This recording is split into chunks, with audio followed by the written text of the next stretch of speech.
Great. So, yeah, I think it's now. Yeah. Good afternoon, everyone. Glad to be here again. I think PVF has been a sort of a marquee event that has been happening now for quite some years, and I'm glad to be here again as a moderator. And especially, I'm quite excited today to discuss this topic because I learned quite a lot about SDVs in my last 30 minutes I spent with a couple of gentlemen on the dais, which I actually hadn't learned, at my stint with EY. And I'm sure a lot of you are going to learn new things today in terms of the topic that we're going to discuss. Software-defined vehicles. For me, it's like software on wheels.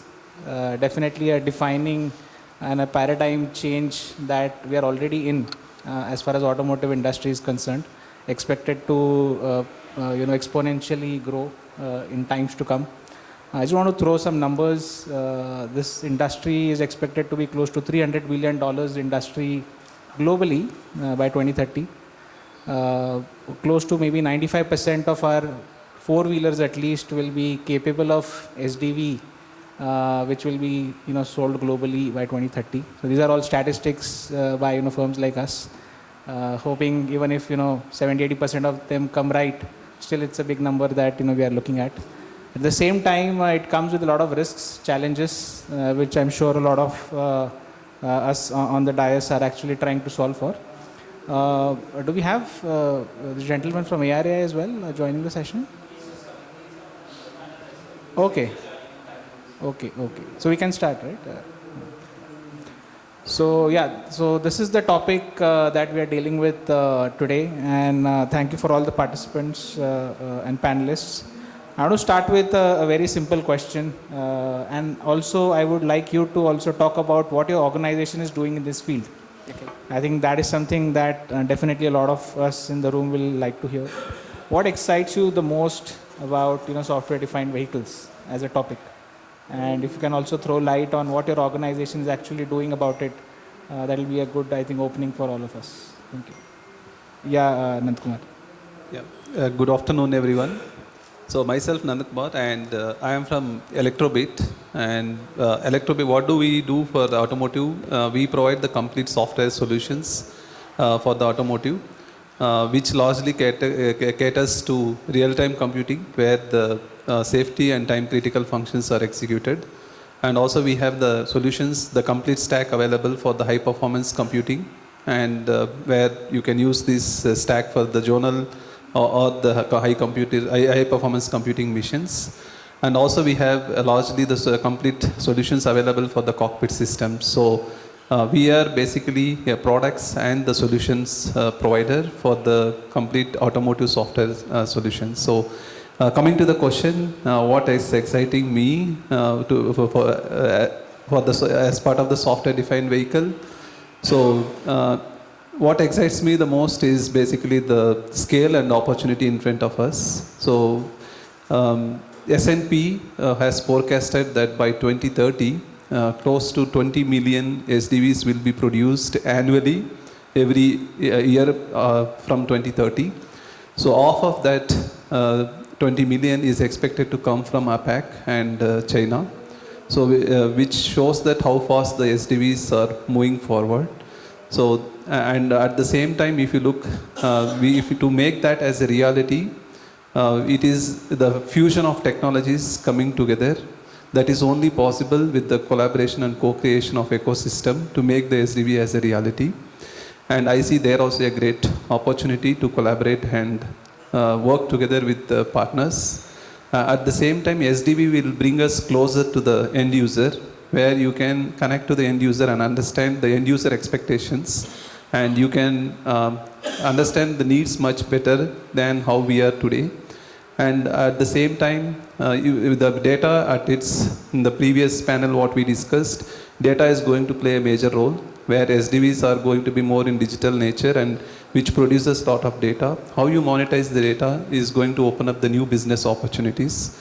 So altogether, SDVs are going to redefine how the mobility will look like in the next decade to come. So I am looking forward, and our organization is preparing products and solutions which can cater to the SDV. So I am excited, and that's what I am looking forward. Great. I could see your excitement in our discussion.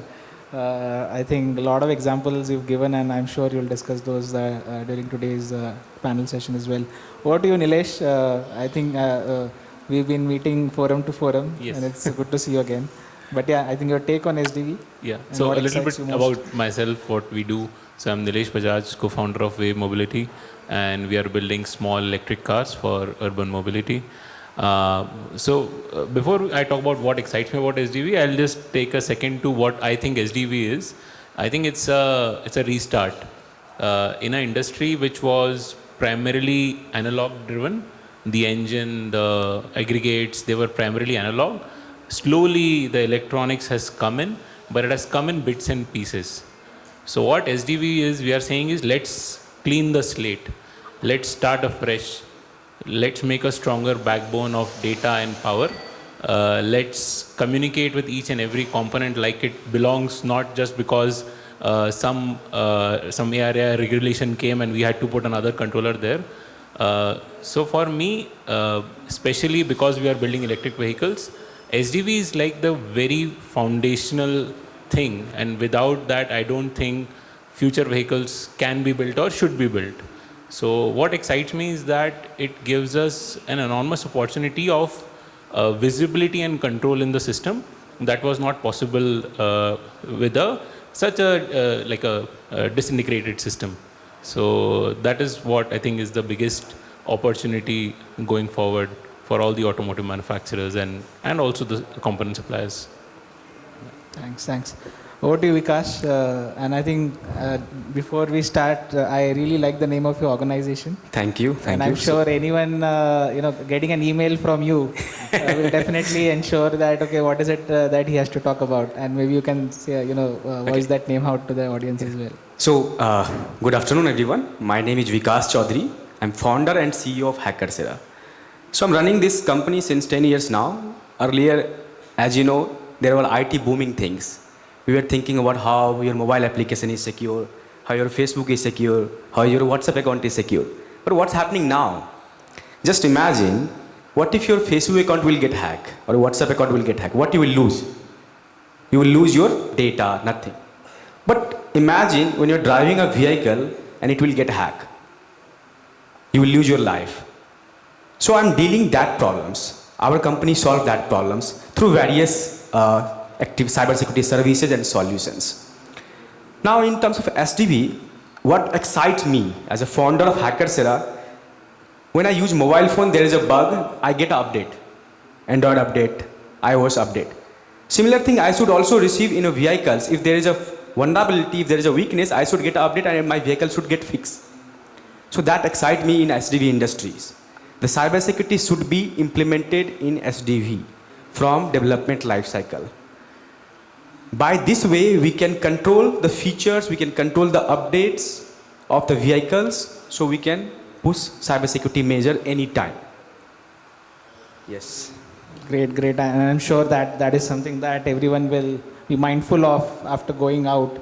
And if someone is actually driving some vehicles which has a lot of software in it, they will first try and check, is it Just really want to secure? highlight, in India, there has no case has been registered as a vehicle cybersecurity attack.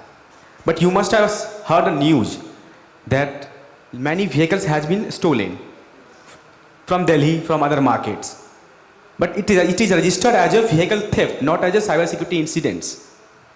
So we have to also think as a regulation side also, like how we can secure vehicles at each stage. Either vehicle is on road or it is in development. Great. Thanks, Vikas. I mean, before I start with the panelists, I want to open up with the audience, sitting here. Would someone want to take a stab at and technically define what is an SDV? If someone is aware of the definition, or what's your idea of SDV when we talk about SDVs, and anyone wants to take a stab at it? Yeah.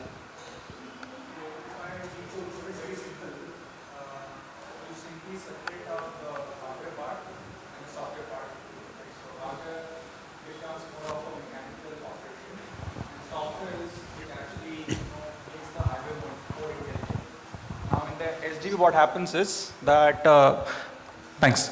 So in the SDV, what happens is you can actually make the vehicle more intelligent as it is on the move through over-the-air updates. So, which means the end user, either he has to visit the dealership or over the air directly, it can make it more intelligent. So that's the basic, benefit of a SDV. And also, it also helps, to reuse the software in different vehicle platforms. So the cost element is also involved in that. So by and large, that's the basic function of a SDV. Are there any SDV vehicles in India right now, four-wheelers? I would say not in the full scale, the way we yes. call it as a SDV. So SDV also has different E&D architectures. So you have the distributed architecture, you have the domain architecture, you have the zonal one. So India, by and large, if you talk about the mass market OEMs, mostly those are still on the distributed. It may be marketed like a zonal or a domain, but mostly it is on the distributed side.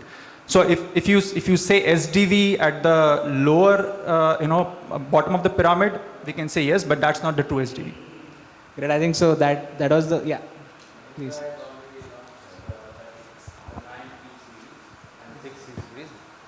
They are already software defined vehicles. So they are the first SDV by an Indian OEM in the market. And yes, there is another one. It is called Hyundai Ioniq 5, which has our software stack running in this. I'm from Sonatas. And when you say what is the difference between, or how do you define a software defined vehicle? So basically, till now, it was not that there was no software inside the car.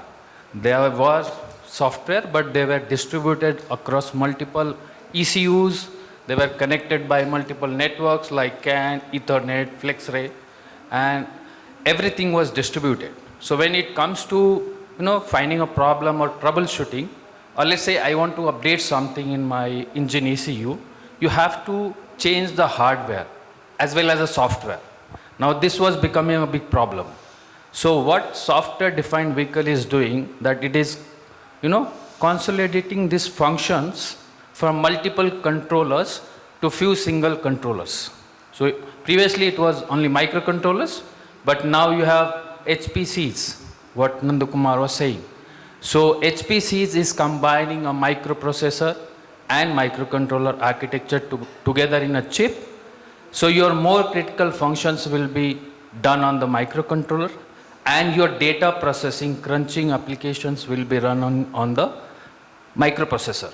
And then you can define for smaller functions called zonal architecture or sensor ECUs.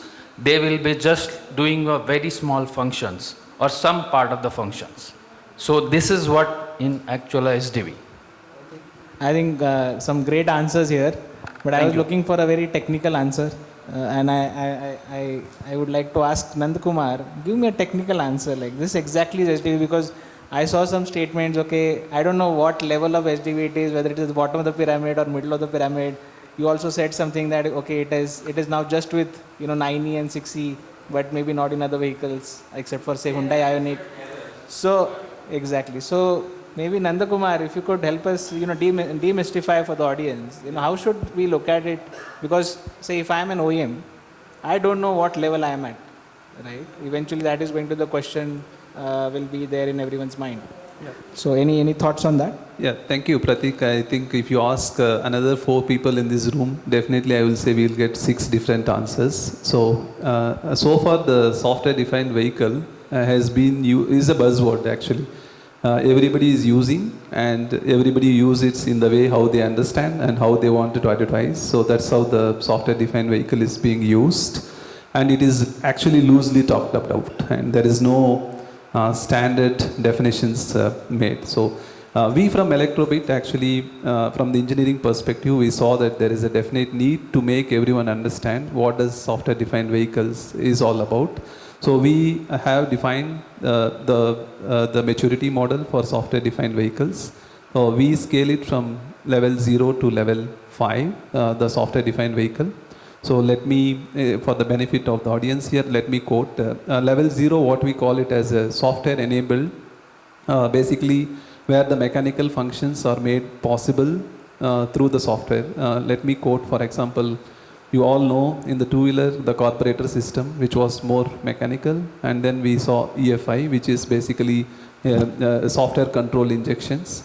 Similarly, for example, the throttle body, largely we have seen the mechanical throttle bodies in the past, and then we have seen software electronic control throttle bodies, basically where the mechanical functions are controlled through the software, which is the SDV level 0, what we call it as software enabled.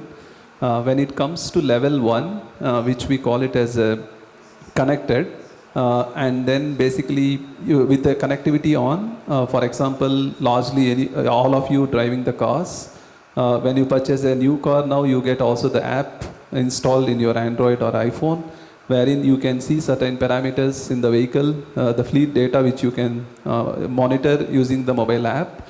And also you can actually control some of the functions like locking the door, unlocking the door, and certain functions which you can do using the connectivity. So basically level 1 is connected, and you can also operate certain functions basically through the connectivity. And when it comes to the level 2 we call it as updatable.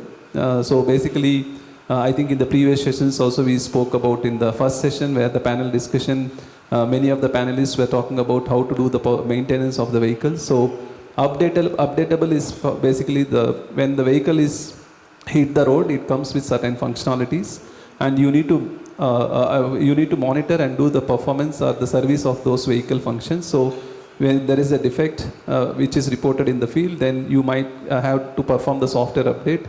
In the past, we used to take the vehicles to garage, and when we give the vehicle to the garage, we don't know what software gets updated, and finally we get to see vehicle is behaving different. So these kind of software updates now can be performed through the over-the-air updates. So that's what we call it as updatable. And coming to the level 3, which we call it as upgradable, basically your vehicle gets the new functions after you purchase. So we can deploy the new functions through the software updates. That is called what we call it as upgradable. Such features what we see also in the Indian two-wheeler industry also we are seeing, where Ather is largely pushing certain functions as a subscription based, and you get to enable certain features after you purchase the vehicle as well. So that is what we call it as a upgradable. When it comes to level 4, which we call it as a software platform. So just to make you understand what does software platform means, if all of you know how I think you use mobile phones. So you get, for example, if I take iOS is basically, it is evolving from version 1 to today we are talking, I think about, if I am right, at version 18 or 16 we are at.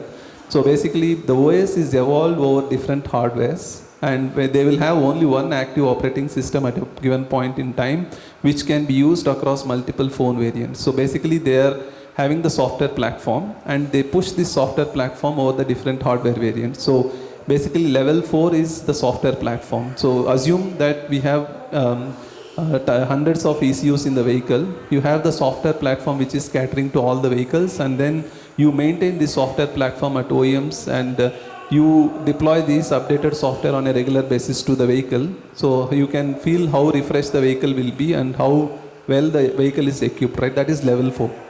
Coming to level 5, basically is an innovation platform, what we call, basically where the third-party apps can be integrated into the vehicle seamlessly. So basically, if you look at best example today is the infotainment, where we are seeing for example, Android-based applications can be developed and then can be deployed to your Play Store, and then you can download these applications. So basically, level 5 is the innovation platform. So largely, the software-defined vehicle is defined from level 0 to level 5, and most of the Indian OEMs as well as the global OEMs, if you have to put where they are today, most of them are in level 2 and level 3, where updatable and upgradable features are being made part of the vehicles. Only few OEMs are already with level 3, 4 and 5, largely in the area of domain infotainment. So, but I see a large trend of where the OEMs and tier 1s are moving towards creating the software platform which is level 4. And we also have the recent partnership and the recent win with Foxconn, where Electrobit will be providing the complete software platform for the high performance computers which Foxconn will be developing. So we see a huge wish and move towards creating the level 4 and level 5. So I hope this gives a little bit of clarity, and we are the first ones to define that levels, and we are trying to also push to see whether we can standardize this, similar to how we have the ADAS levels, and also we have the safety levels standardized. So we are trying to push this approach, this definitions globally to make it more standardized. So that actually when we are speaking, we can speak one language, and we all know when we say software defined vehicle, when I say I am at level 3, which means my car is having a platform where I can upgrade the features. When you say software level 4, then it is seamlessly you have one software platform which you can maintain it for a long time. So Great. I mean, that was quite enlightening, at least for me. And like a typical consultant, you've actually defined a maturity model, and you're trying to map now where every vehicle or every OEM is as far as their SDV journey is concerned. And that's where Nilesh, coming to you, and then you're developing some cutting edge vehicles for urban mobility, and I'm sure you are embedding SDV. Which level are you at, and what's your and how are you embedding multiple levels of SDVs that you've heard just now? Yeah, no, thankful. Thank you for putting it very objectively, to be honest. And so now I know that we are at level 3, where we will be at the launch of the product, and we will definitely want to go to the level 4 subsequently. That is very important. I think level 3 will become a basic hygiene going forward, where customer would expect a lot of new features to come in even after the product is with them for a while. Secondly, really good, quick bug fixes, especially security fixes are needed. I mean, somebody like Tesla, whenever they launch a new product, they are pushing an update almost every week in the first few months. Versus if you see Indian OEMs, they're not doing, first of all, real OTS. They bring their car back to the service center, so they don't have the confidence right now on the software stack. But I think level 3 and level 4 will become the place where most of the people will play in, including us. Any specific features that you're looking at building in your vehicles, which you can tell the audience? Say level 3, okay, these are the 5-6 things that you are ensuring which are not today evident in most of the vehicles that you see. Yes. So I think when we will be launching the vehicle, the first idea is to get everything working. So get the basic hardware, and all the hardware features have to be working and tested. That we can't do post sales once the vehicle is in the hands of the people. Second is, once our vehicles will be on the road, we'll start getting a lot of data, and that's when we will also know more that what new features we can build in, what new feedbacks we have from the customer. That can be either very softer features that are like navigation, how charging, how we can solve for charging infrastructure problem, pointing people to charging points and all, to something really where it improves the hardware performance of the vehicle. So it will have a very wide range from functionality to convenience. I think there will be a range of things that we will work on. At this stage, I think it's a little hard to tell what we will be bringing out in the future. Got it. Thanks so much, Nilesh, for that. We have Avik here from ARAI. Thank you, Avik, for making it. I came to know you're juggling from one panel to the other. For this panel, we started off with a question on what excites you most about SDVs.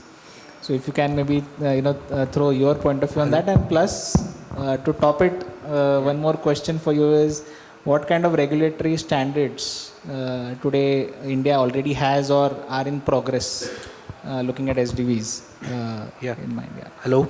Yeah, first of all, sorry, I was in the other room in another panel for EV. So, yes, that is an important question nowadays, because everybody is thinking about cybersecurity and SDV. For SDV, if you see, there is no specific norm for SDV nowadays. So software defined vehicle, there is no specific norm if you say, but you have to follow R155 and R156 for European part. India, we have AIS 189 and 190. So one is Cybersecurity Management System, and another is Software Update Management System. So these two are the standards that we need to follow. What it says, basically, one is how you design, develop, produce and sell your vehicle. Your entire architecture, that needs to be taken care on the part of cybersecurity. So it's like this standard is like a entire life cycle standard. It is not like you do once, you homologate your vehicle once and you forget. It's not like that. You have to monitor your vehicle for your, you can say all the incidents, your incident monitoring should be there. Your VSOC, Vehicle Security Operations Center should be there.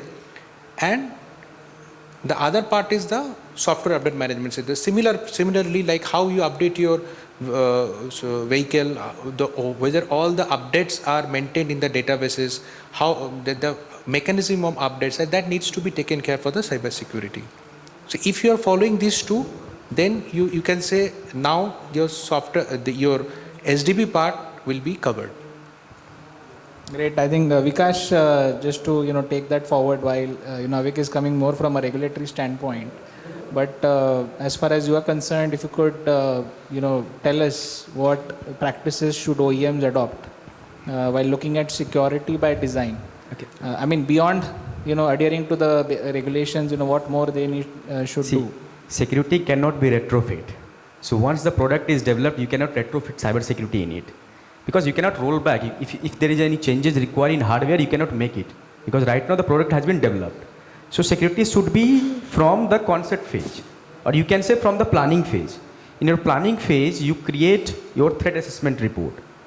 Or by this threat assessment, you will get to know that this product needs this other cybersecurity. This product needs these other cybersecurity solutions. And then you integrate through concept, design phase, have a proper thorough testing of the products, and then produce it, have again the SOP testing and then release it in the market. Right now, as per Avik said that UN R155 and R156. So these are the two standards, or you can say the regulations for the European markets. Similarly, in India, we have AS 189 and 190, which is in draft notifications. It says it's like a brother basically. So it's almost similar. But we have a chance now to improve it because that regulation is made in 2018. So we can improve in a much better way because right now we are going to have let's say in upcoming years these regulations take place. So by looking at this scenario, the OEM need to start preparation for cybersecurity implementation in development, or we can say in concept phase. Yes. Sure. I think that's something quite interesting. That during design or development phase itself, they have to think of the cyber framework for their vehicles. Coming and shifting gears now from development of the vehicle, or talking about vehicle, shifting gears to the consumer. Eventually, they are the ones, and as you rightly said, this is going to bring us closer to the consumer. This is going to give more options, convenience to the consumer. But do you think OEMs will just give it for free, or do you think they'll look at monetizing this, and if they're going to charge for it? And I heard few cases where now they will start demanding subscription or some additional money from the consumer. Do you think the consumers will be ready to pay for it? So what's your take on that, Anand Kumar? Yeah, that's an important aspect again. So if you look at how many of us update our mobile phone softwares whenever we get an update. Can you raise your hands? It's everyone. How many of you raise the hands will do the same software update if you have to pay and update it? All hands are down. So there is none. So do you think that, for example, today if you are holding an iPhone, when the iPhone, Apple pushes a software update, whether Apple gets it free of cost? What do you think? Is it cost? It is going to cost them, or it is going to come free of cost for the Apple?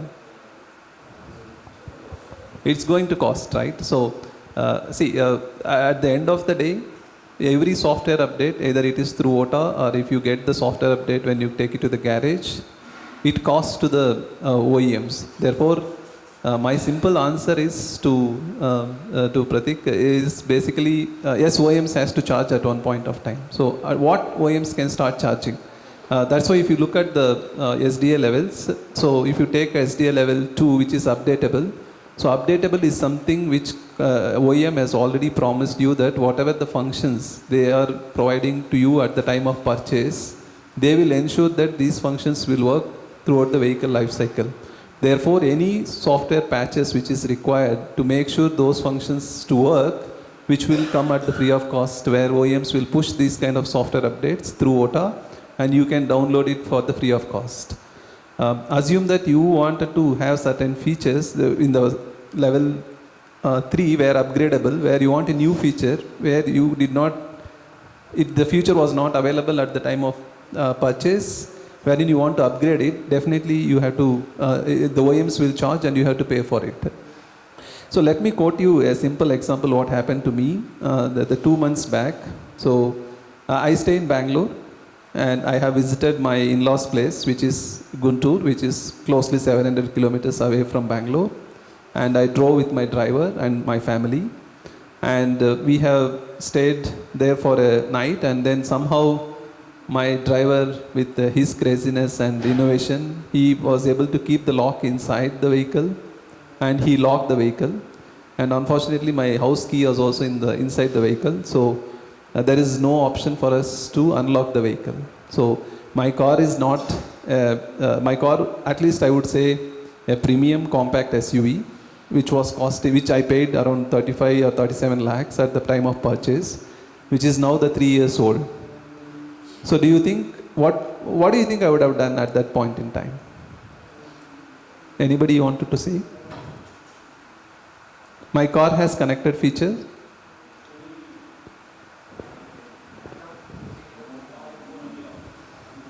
Can you give the mic, please?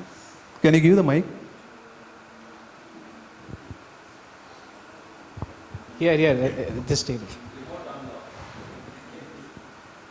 Remote unlock. Yeah, remote unlock.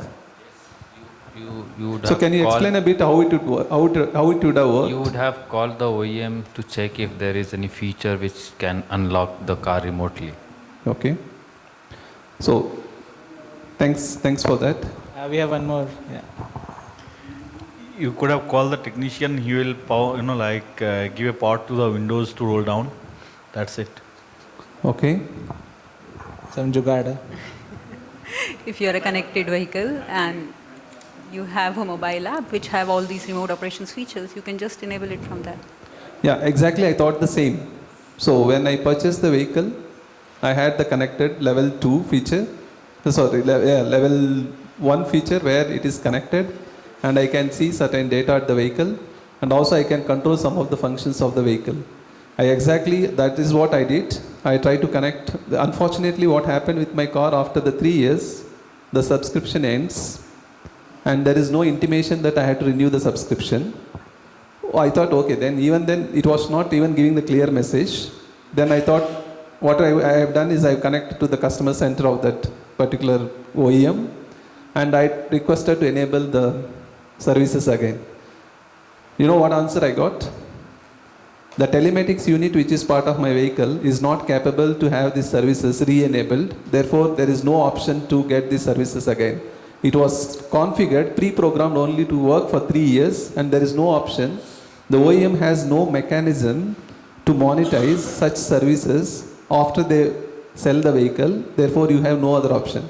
And also, they gave me a free advice. If you have a hammer next to you, please hit one of the glasses, and then they gave me quote how much this glass is going to cost, which glass I have to break, so that I can find the glass which is going to cost me less.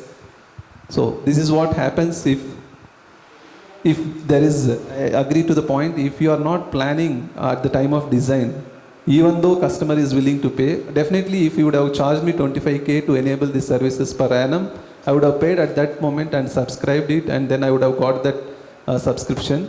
But unfortunately, OEM has lost the money, and I have lost the lock. I have to unfortunately remove the physical lock and then open the door. So to answer, actually there are certain services which if there is going to be a need, definitely the customer will pay for it and use it. So and also OEMs, what they have to do to attract more such services, we all of us enable Netflix because it comes at 199 rupees per month, which we feel, which is affordable for all of us. If OEMs are asking us, you pay 25,000 per annum or 25,000 per quarter, definitely we are not going to pay and subscribe for it. So OEMs has to think how to make it more attractive, like Netflix and Amazon Prime does, and wherein the user is needing certain features. For example, like I wanted to opt for eco drive mode. If I am driving in a city, I wanted to go with fuel efficiency. When I go outside the city, I want a cruise mode with more power. I will opt for certain duration and then use that power of my vehicle and then enjoy my ride. So it is going to depend on what the end user needs it and what OEMs can provide and how affordable the OEMs are making and making it more attractive. Quite an interesting experience, and good you managed to unlock your vehicle. But I'm sure while you're narrating all of this, Nilesh was, I think, thinking in his mind, what am I going to do with my vehicle? What kind of features I'm going to give on subscription, and I'm going to increase the trust and awareness in my customers. So no, I mean, I was just thinking something completely different, to be honest. I was just thinking the number of subscriptions I pay for today, related to and unrelated to my car. So related to my car, I pay for a GPS tracking service because my car was not connected. It's an older model. And second is I pay for YouTube Music premium subscription. I think anybody who is using Android Auto, Apple CarPlay is paying for maybe Spotify or some similar service. Yeah. So what I'm thinking is, it's not about whether customer will have to pay or not. It's like it's up to the OEM how smartly they can provide this package of services. So I have a lot of friends in the US who are driving Tesla, and all of them, most of them that I know, are paying for HD maps. Now that's like, I find it such a gimmick because like, okay, there is maps and there is HD maps, so why there is a distinction in service, and then there is a data plan attached to it and a couple of more things. They're bundled. Now half of them have tried the FSD, which is $99 a month, and they are now paying for it. Slowly, you have to bring customer into a mindset that yes, there is a software attached. There's a very big part of software in the vehicle, which takes cost to maintain and deliver. It's not free. We have to maintain large teams of software engineers, hardware people who will test these on the vehicles and continuously keep the backend running so that you get a very seamless service. We are already used to subscriptions. I mean, from Netflix to our mail servers to everything. I mean, I think I get at least 10 messages between in a month, which are all related to subscription, and I think cars will be no exception.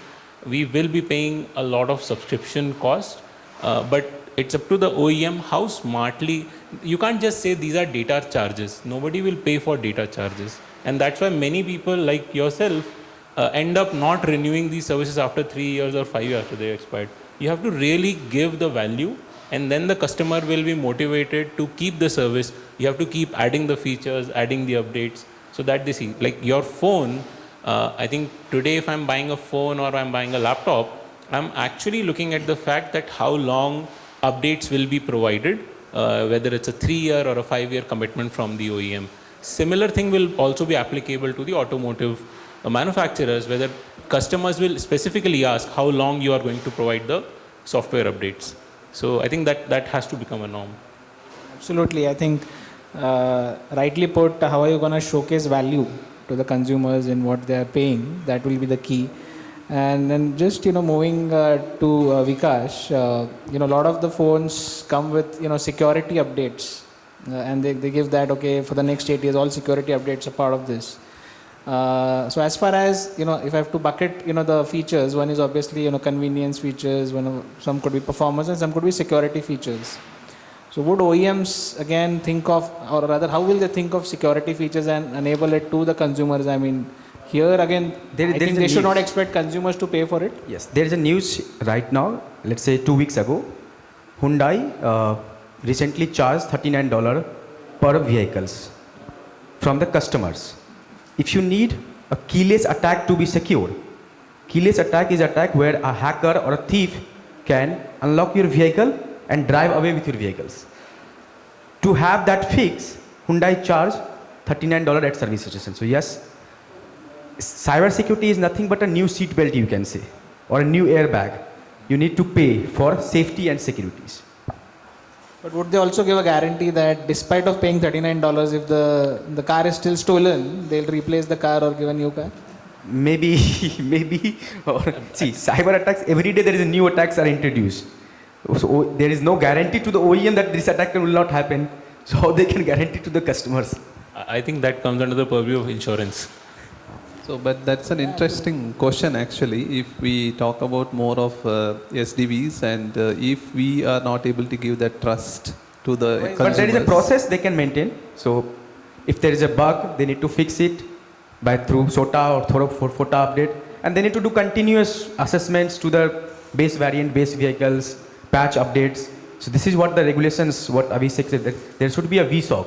What VSOC says that cybersecurity monitoring should happen on the road users.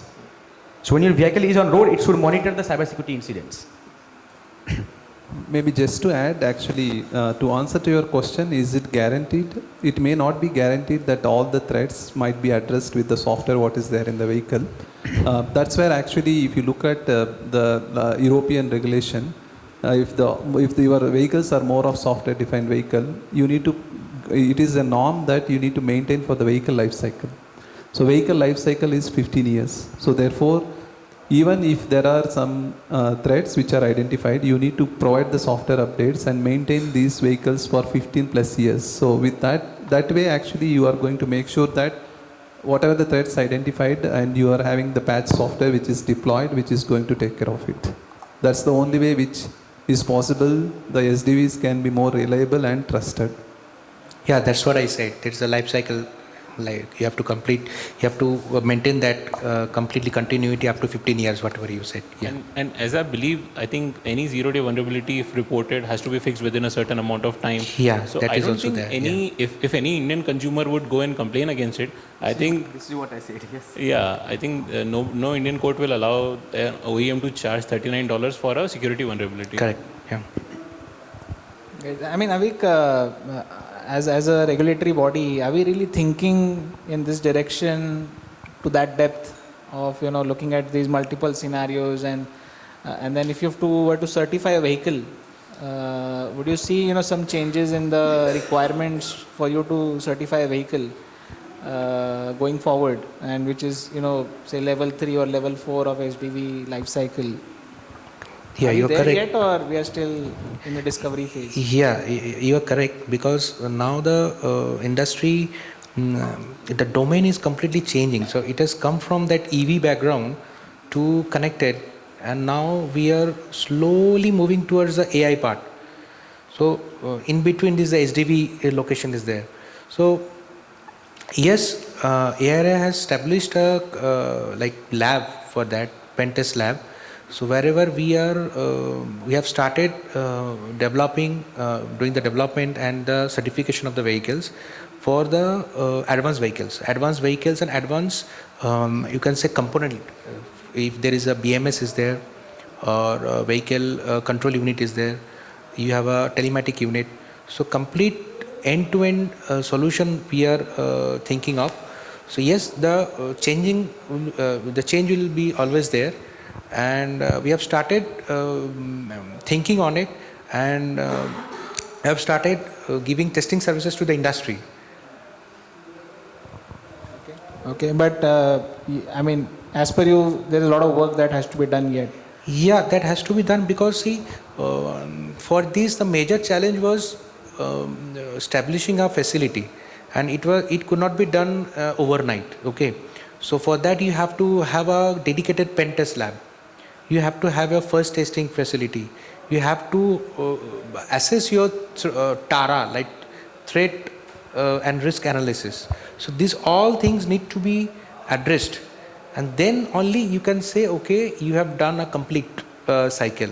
So still we are establishing a lot of facilities, and almost you can say 70% things are completed.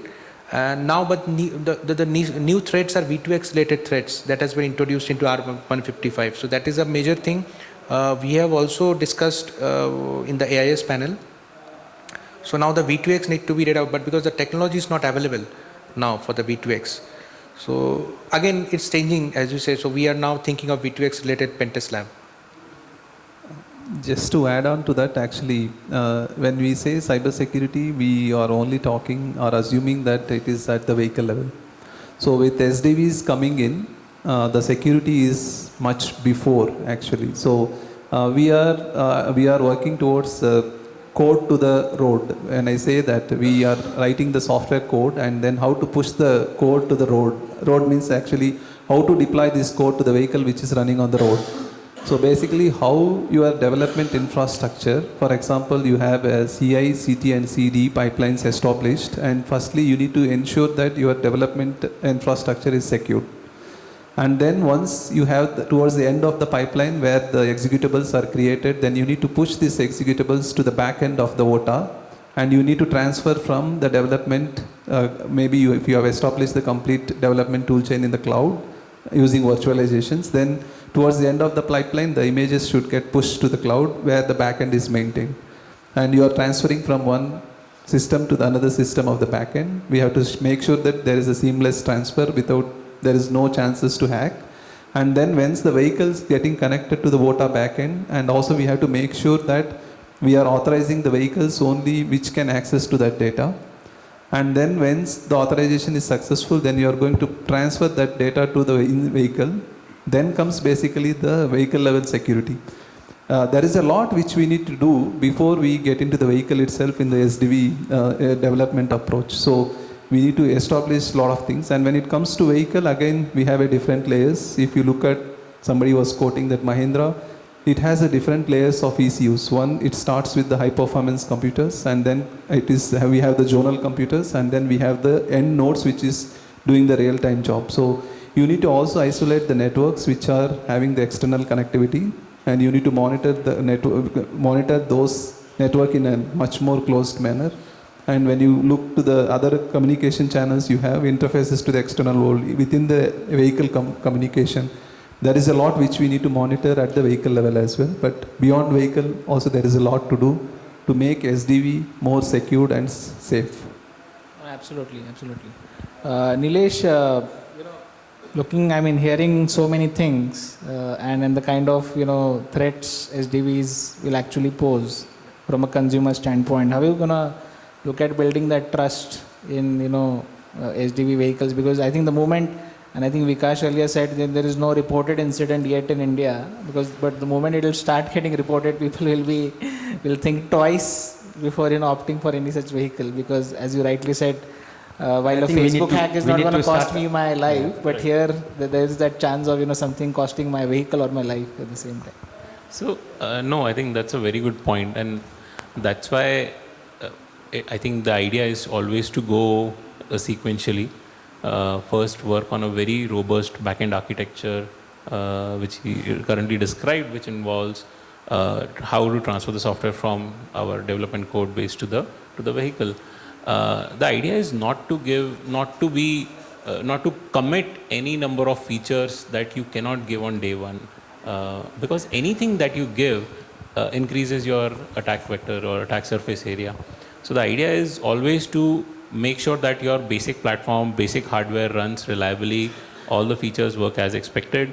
The value-added services can be built on later. And nowadays, the thing is, the value-added services may come from a third party also. Then how do you containerize it? How do you sandbox it? So that even if it wants, even if there is a problem in their infrastructure or that part of the software, it should not affect your main code. But thankfully, I would say thanks to the mobile infrastructure, be it Android or iOS, these architectures already exist, where multiple pieces of code can exist together, they can communicate together, inter-process communication, security, these things already exist. So thankfully, we already have a very strong base of how to implement these systems. But the idea will always be to not be over-ambitious in terms of giving 100 features, out of which 50 don't work. Rather, give 20 features that work very robustly, and then slowly roll out features one by one. So that has been our strategy. Sounds promising. Vikas, cybersecurity, again, coming back to that. How can be a little cost conscious as well?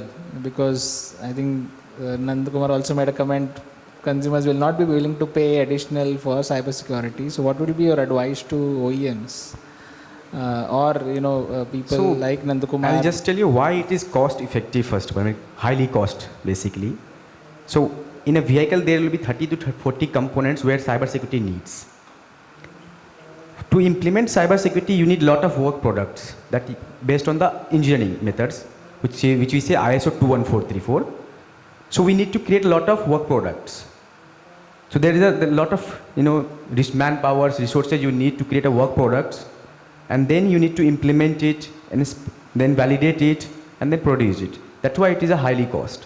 To maintain this, to reduce how we can reduce the cost, we can reduce by automations. We have to build automation workflow at every phases.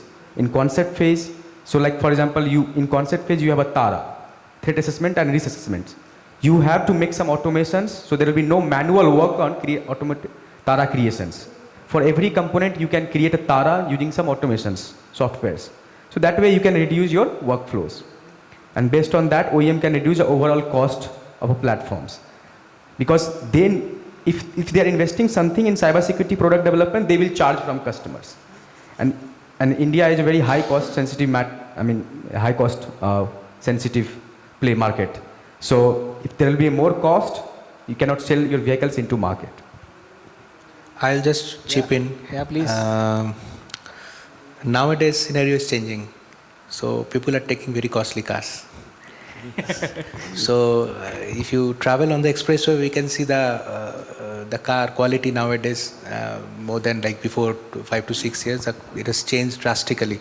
So it has to be positive, like yes, cost will be there, but what is important is awareness. Yes. So cybersecurity awareness is very important. In the meantime, we had some good discussions with a lot of OEMs. So I had the opportunity to discuss with a lot of the European OEMs also, and compared to Indian OEMs.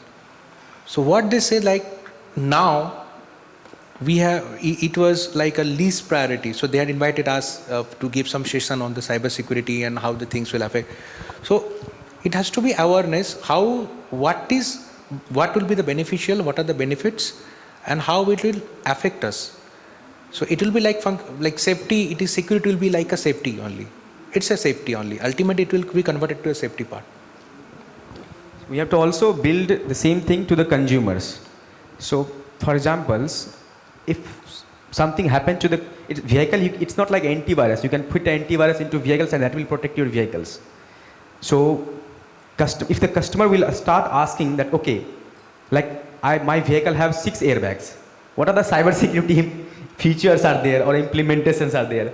Right now we are not asking, that's why they are not giving you, okay? When the day you start asking this, you will get it. Absolutely. Yes. I think it's going to be on the sales cheat sheet as well eventually. But again, I'll now maybe towards the end of the session, I want to start with Avik. When we look at the projections of the market and what will be the market size of India, that is not quite promising as far as India is concerned from a global SDV sort of market share perspective. So what is it that India can and should do to become a leader in the global SDV market? And this question is going to be a sort of a concluding question for all of us. Yeah. And then we'll open the floor to the audience for their questions. So here, this question needs to be thought of in a different way, in a split manner, like how you evolve yourself. So first what will come is the innovativeness. So how what is the innovation you are doing? Second is, what are the R&D, what are the R&D investment, how much is the R&D investment in an organization? Like if you compare Chinese or European R&D investment and compared to India, so it is less in India till now. But it is encouraging that now India is really going ahead with the positive thinking, with the introduction of new schemes. If you just go on on the road, there are a lot of good incentive schemes by the Ministry of Heavy Industries. So if you know, there's a FAME and PME drive scheme is going on. So this type of scheme will encourage us to to be a global leader. And the last part will be, you can say, industry and academia collaboration. So this will play a very major role, because if you travel to any other country, so their university plays a big role. in developing. So I was there into ICE vehicle also. So when the BS6 came, so for the Euro 6, like parallel Euro 6, they developed a lot of equipments what is required for the actual certification testing or actual development. So similarly, our industry academia, like for example, our IITs, our other institutes should play a major role here. So it will be a complete, you can say, all has to work in tandem. It is not a single institute job or single, you can say, it is not a job of one company. It's a complete a circle. Everybody has to work. And then last part will be the homologation. Yeah, I think it's a more of an ecosystem approach. Yeah, that, correct. So the entire ecosystem has to be developed. So the ecosystem is not a single word. It is a complete word of whatever I explained just now. All these 4 or 5 things has to come into picture. Vikas, your take? Yeah. So, as you know that India, we have the large numbers of IT peoples. Now we are talking about SDV. So, we just not to be a country who just export vehicles. We should be export intelligence, automotive intelligence to the world. This is what if we work on our intelligence, automotive technical intelligence, we can be a good leaders into automotive industry. Nilesh? So, I think it has to come from an OEM point of view. If we need to increase our SDV targets, I think it has to come from investment in new platforms. And when we say new platforms, it's now a hybrid of hardware and software and mechanical. So unless we do that, unless the legacy players continue using their legacy components, legacy supply chain, depending heavily on that, the SDV platform will not come. But then there is a catch. If we really want to build, make in India and export for the world, we need to build new platforms that are born electric with the complete software integrated. Otherwise, the experience will never be at par with global. So investment in new platforms is the only way I think a higher SDV penetration can be achieved, and it's all about investment. Your take, and you've seen a lot of global examples as well. So for me, I still strongly believe that India by 2030 will be largely electrified, software-defined ecosystem. Why do I say that? Actually, there is a strong push from the government as well that they want to push the penetration of EVs to 30% of passenger vehicles by 2030. And also at the same time, if you look at every newborn electric vehicles, even with Mahindra or Tata, these are coming with the new architectures where with the high performance computers and also the zonal architecture and with more software defined capabilities. So I see already it is happening in India. So if you look back at ICE world, where the technology adoption from the Western world to the Indian market, always there used to be 10 to 15 years difference. When Euro 3 or Euro 4 was introduced in Europe, we adapted or we brought in that maybe few years, multiple years later is what we used to get the technology and hit the road.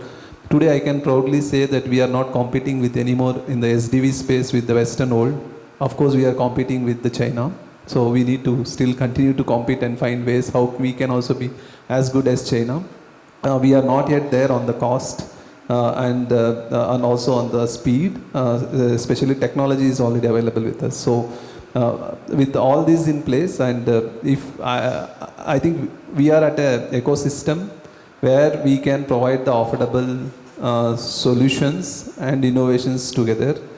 Just to quote you, can you assume an SDV which is coming at less than 1,300 euro or $1,500? Today we made it possible in India. We made it to hit the road. $1,500 SDV two-wheeler is running on the road seamlessly, and we made it possible. That can only possible with technology and the talent and the ecosystem what we have around us. So I strongly believe, apart from only the manufacturing side of it, India will play a crucial role in scaling up and providing the technology to make SDV a reality by 2030. India might be on the top of the game in providing this technology and talent to the global automotive ecosystem.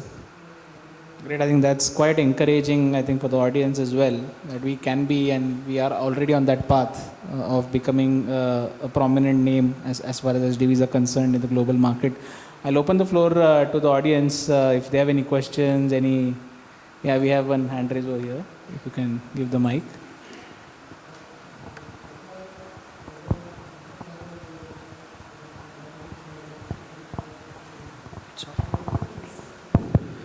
Thanks. I have a question on the SDV for the two-wheelers. So I think when we are talking about SDV as an ecosystem, mainly we are thinking from the four-wheeler perspective and the different subsystems. But I would like to understand your views on the two-wheeler SDV ecosystem. And I think you have just quoted one example. I'm working in the product engineering service company called Saskin Technologies.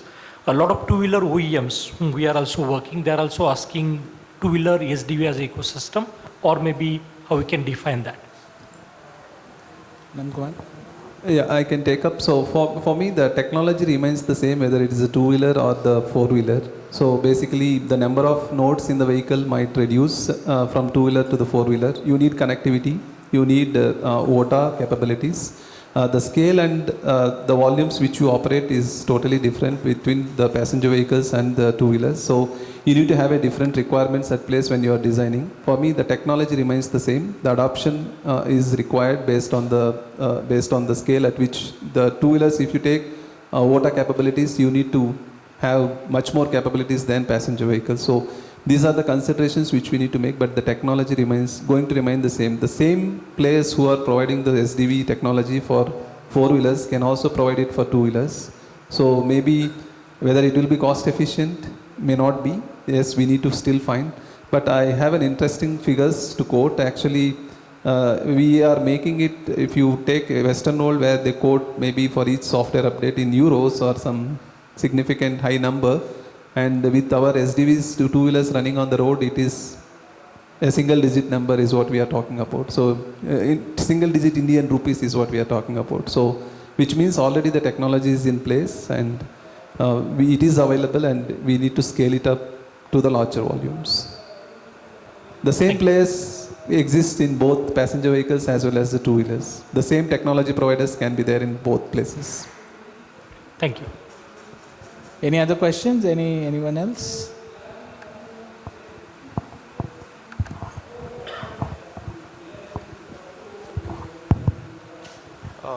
Good afternoon. I am Ameya Patil from Mercedes-Benz India. The topic which stuck with me from the discussion was non-compatibility of the hardware to have the updates as the product goes on in the life cycle. The question or the clarity that I want to have from you guys is at the design stage itself, at the beginning of production when the vehicles are made, is it possible that we have the right hardware in place, that it ensures that the product will have all the required updates throughout the life cycle, maybe for 15 years, or even if there are any subscriptions going ahead, having them in the car later on? Is it something that can be had in the vehicle in the design stage itself? Or, I mean, is it basically from your experience, was it a shortcoming on the part of the OEM that they did not forecast it, that for further updates beyond 3 years, this hardware is not compatible, or is it something that which cannot be kind of forecasted? So in my case, basically the OEM would have not planned to have this beyond 3 years. Definitely it was a hardware limitation and they did not plan it during the development phase.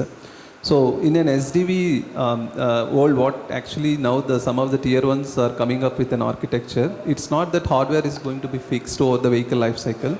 So you can also integrate the different hardwares into the network, and the network will learn on its own and then have the capability. The software will enable the network to learn on its own and add the new hardwares also into the network, and then make sure that we can also have hardware enabled features as well added after you hit the road. But it is in the very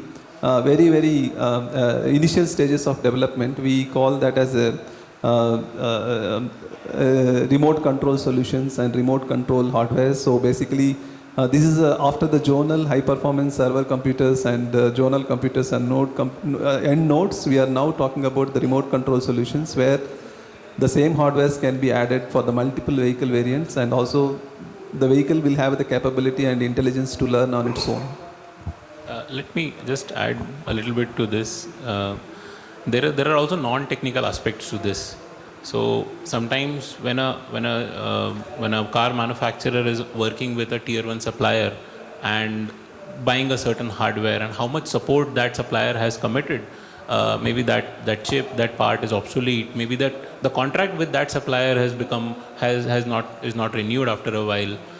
So I'll give you my example. I drive a SUV from an Indian OEM, and there was a head-end unit which was part of the vehicle, had a certain issue, but the vehicle kept on going a couple of times for service, but the third party did not support it. I got to find out which the party was. At the end of the day, my vehicle went out of warranty, and eventually that issue never got rectified. So the problem also is that the softwares that are existing in the vehicle are not all written by the OEM themselves. They are written by 10 different parties. And if the non-technical agreements are also not very aligned, these things are bound to happen. And I think that's why the fundamental point of SDV is that most of the code has to be vertically integrated by the manufacturer themselves. That is the only way you can ensure a long running. I mean, if we want to commit a 15-year support, most of the code has to be written, and or if not written, but at least owned by the manufacturer themselves. Great. So, any more questions? Okay, I think now people are waiting to break for lunch. But thank you so much, everyone. Thank you all the panelists for this interesting and quite, I think, participative discussion. Again, thank you PVF for organizing this as always. I'll just conclude this session. Thank you so much. Thank you.